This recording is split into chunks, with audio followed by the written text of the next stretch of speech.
Hey there, beer tubers! Welcome back to another episode of Maxwell Starr's beer reviews. Tonight we've got a bit of a maritime treat here for you. I'm going to level with you. This one here is a bit of a personal beer review.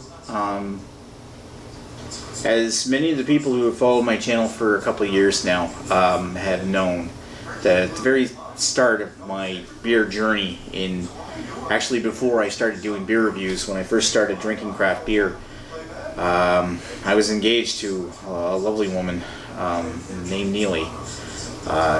She passed away in 2013, and many people in the beer tube community reached out to me and expressed their condolences.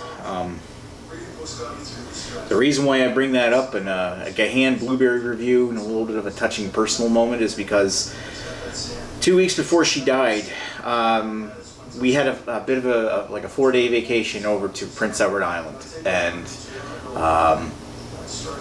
that trip, I didn't want that trip to become about beer, but one of the only things that had to do with beer that I did when I was over there was to try the new Gahan blueberry that first came out in 2013. I wanted to try it. We picked it up on the way over. I brought back a couple of 4-packs of it to give to people and to review on the channel. But sadly, 2 weeks later, she passed away suddenly, and I never got around to reviewing it. And I've been meaning to do it for a while. I actually still have a bottle of the 2013 batch right here. Haven't opened it. Not sure if I will. I have even a bottle that's been in the fridge of the 2014. Now this year they've come out with the Gahan Blueberry Ale, 4.5% ABV, in can form. Now, when I first had this, I remember it being quite good. They actually used real blueberries in it.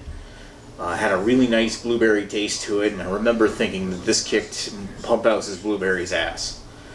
Unfortunately, when I had the 2014 batch last year, I just never got a chance to reviewing it. The blueberries, it was the same base beer, but the blueberries tasted fake. So I'm hoping that in this edition of the beer, they've moved back to a more genuine blueberry style. Now, it says right here on the can, it says, "Enjoy a fruit beer that isn't afraid to be a beer. Our blueberry ale is the perfect blend of local blueberries." There's a good start right there. "And a snappy, refreshing wheat beer. We add real blueberries during fermentation to provide a fruity flavor and subtle hue. This brew is unfiltered to deliver maximum flavor without the tiresome sweetness found in most fruit beers." And you can go to gahan.ca to find more, GAHAN.ca. So yeah, this is a beer from, they're actually in the brewery is located just outside of Charlottetown, PEI, and if you've watched my channel before, you might have also heard the name Prince Edward Island Brewing Company. They're actually the parent brewery and does all the brewing for Gahan products. Gahan is kind of like their brand name, and also their restaurant in downtown Charlottetown is called the Gahan House, which is where the brewery started. So, I gotta say that sounds like a good start if they're saying they're using local blueberries, because when I had last year's version, I wasn't impressed. And it didn't live up to the beer that I'd had with Neely on vacation that many years ago. So, I'll apologize for being a little emotional on the channel. It's just, she did mean a lot to me, so... and she was here at the very beginning when I started this channel in April 2011. So let's give this a pour and salute memories gone by. As I pour that out, that actually kind of looks like I remembered. Now the cans just came in the Enemy liquor stores. They just showed up. I mean and also another plus on it is that the fact that they're cans as well, because typically cans tend to preserve it better, flavors better than the bottles do. And when I pour that out, I get this nice I'm not a huge fan of blueberries in real life, but when it comes to blueberry beers, I find them delicious. And when I look at that, that brings back memories. Nice puffy white head, a nice slightly bluish hue to an otherwise orange wheat beer. It's actually kind of almost dark. I don't want to say anything like it looks like it's mildewed or something like that. But no, it's because the blue has actually seeped through the rest of the beer and turned this thing blue. That looks gorgeous. That looks sexy. I love the way that looks. Unfiltered for sure. It actually looks really cloudy. You can't see through that. Not big chunks of sediment or anything, but it's definitely not a clear beer. Let's give it a sniff.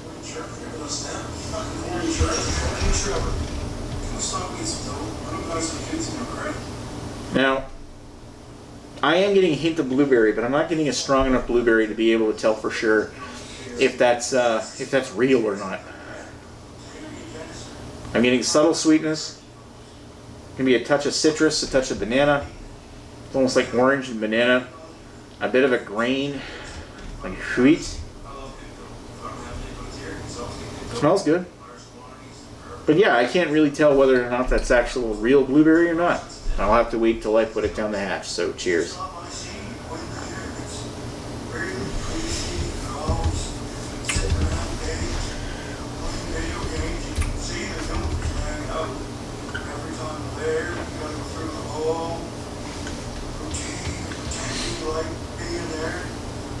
It's hard to tell. It's smooth. It's creamy. Almost like a medium body bordering onto light. I can see this being really refreshing, served ice cold.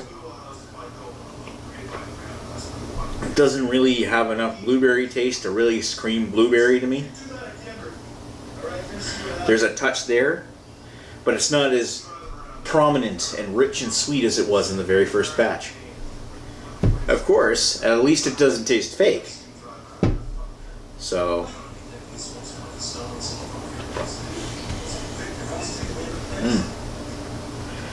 as I drink more and more of it, it starts coming out with more almost like a coriander kind of taste, blended with a candy blueberry.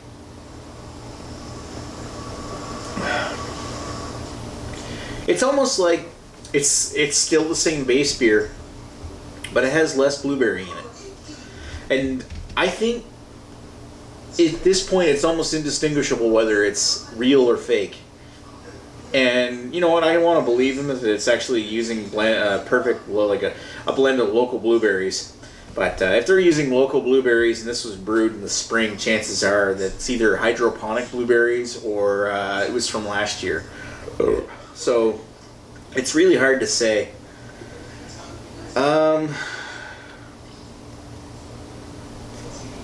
I kind of wanted more blueberry.